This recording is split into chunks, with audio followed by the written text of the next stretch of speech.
Good evening and welcome. Tonight we have a twist on an old English legend. So, let us begin this story the way all good old stories do. Once upon a time, there was a princess named Sophie. She had tight curly hair, tan skin, and wore bright, colorful cotton clothes that flowed around her in the warm breeze. When she turned 22, she left her home in the Southland, a place filled with palm trees and boglands, to travel north, a place of harsh winds and snow. She made this journey on the command of her father, who wanted to create an alliance with a king and his only son Jasper. "Marriage bonds us better than war," he told her before she left. "You're saving many lives with your actions," he added. Sophie didn't want to leave her home. She knew no other land than the one by the sea. And although her father promised she would still be able to see the ocean, he told her it was cold and uninviting, and that the people behaved in a similar fashion to their ocean. Nevertheless, Sophie understood she was not marrying this Jasper for herself, but for her people, so she pressed on with chin held high. She began her travels on horseback. She went in this fashion for several days, after which she used a carriage when the weather turned colder. As she approached the castle, her anxious mood shifted from one of duty she must perform to something she was excited to see through. The stone castle, her new home, was large, with huge towers so high they seemed to disappear into the clouds. She exited her carriage, wrapping a soft brown foxskin, her only warm piece of clothing, around her shoulders. Still, she shivered, and her teeth chattered. Jasper, her husband-to-be, stood before her, and, in greeting, took a long fur jacket and hung it around her, while taking away the insufficient fox fur wrap. Immediately, Sophie felt warmer, as if she had stepped before a roaring fire, due both to the fur and to his kind gesture. She smiled, her cheeks flushing, as she examined Jasper's tall frame and broad shoulders, and his deep dark eyes. Jasper held out his hand.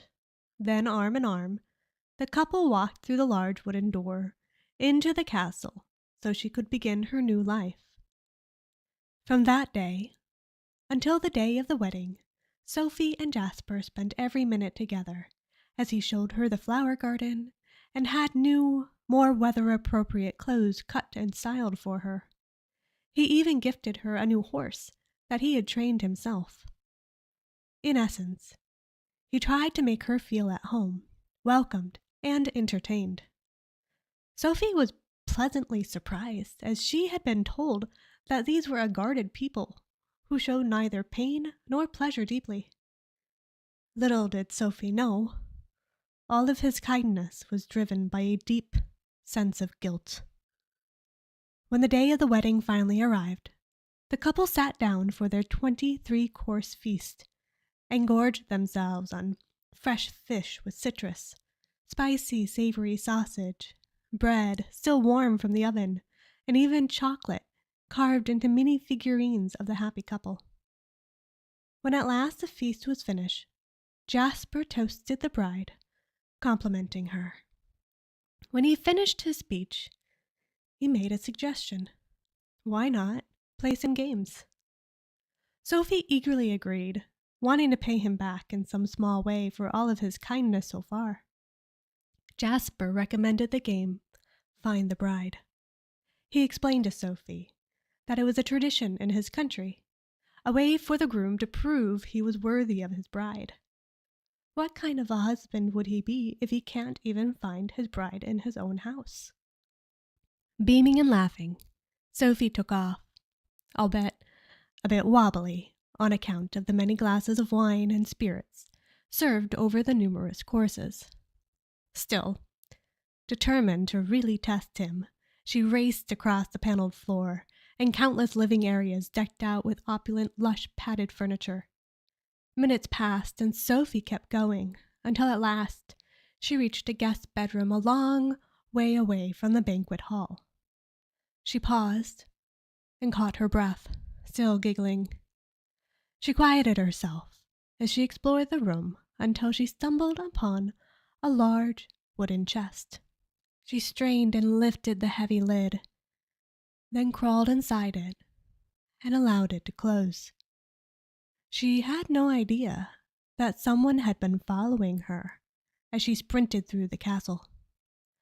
This person was named Hannah, and as soon as she saw Sophie slip into the thick wooden chest, her heart leapt at her luck.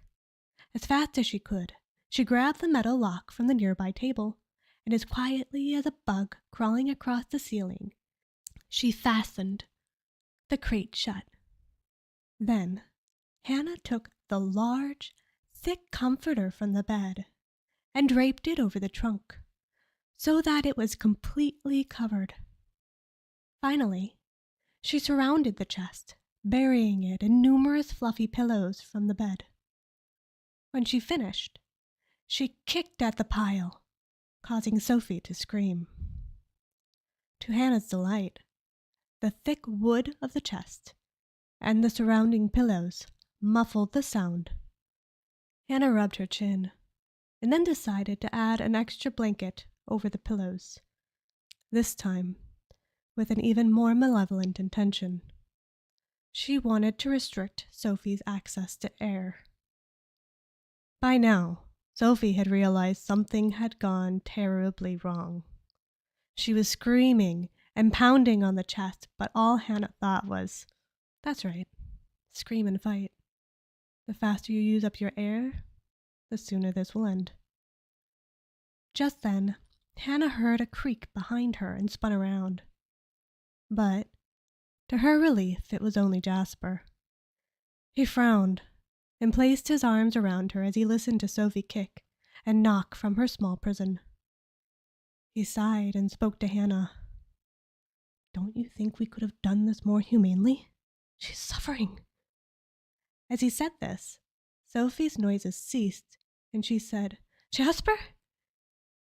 Jasper's throat felt thick, as if he too was losing air. He turned away from the chest and placed his face in his hands. Sophie spoke again. "Jasper, help me!" Jasper's hands ran up towards his hair and he pulled it. He scraped his fingernails down his face, leaving dark red lines. Hannah turned Jasper's body away from the chest and pushed him out of the room. "There now," Hannah said. "This isn't your fault. You never wanted to marry her.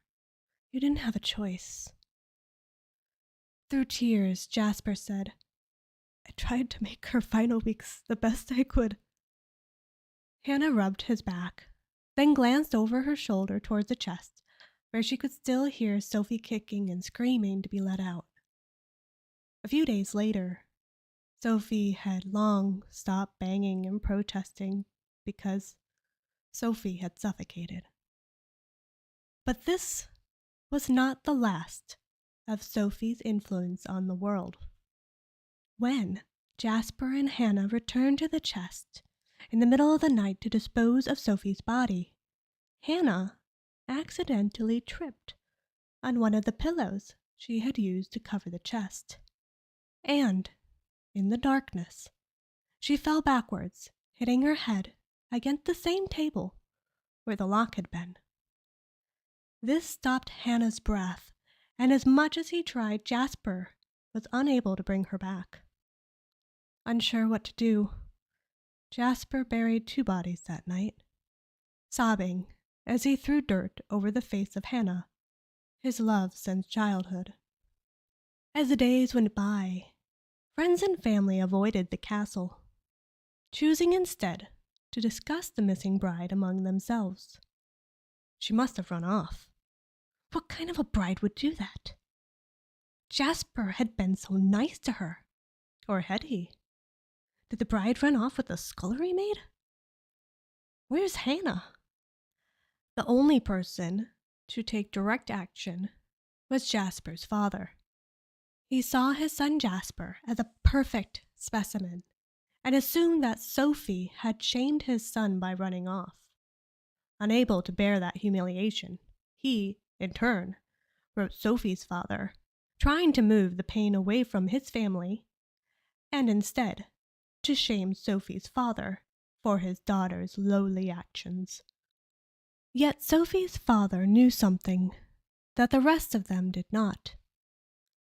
Because the night she was murdered, she returned home one last time to visit her father as he lay sleeping. Her beloved, kind, strong spirit had sat in her usual chair beside his bed and lovingly stroked his hair. As her father woke up, he stared at her, but her usual sunny disposition was clouded by despair, and tears covered her face. It was then that he understood his daughter was no longer part of this world. In haste and anger, he assumed Jasper's father had broken his promise of peace through marriage and had killed his daughter as an act of war. He immediately set course for Jasper's castle along with a large army.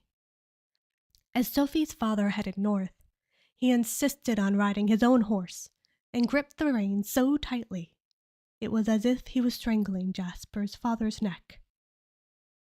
The two equally matched armies decimated each other, and, in the end, simply made it possible for a third country, the enemy of both of them, to become the ruler of both those lands. Thank you so much for listening. I hope you enjoyed this story. If so, do the usual like and subscribe dance. If you're wondering what legend this story is based on, it is called The Legend of the Mistletoe Broth.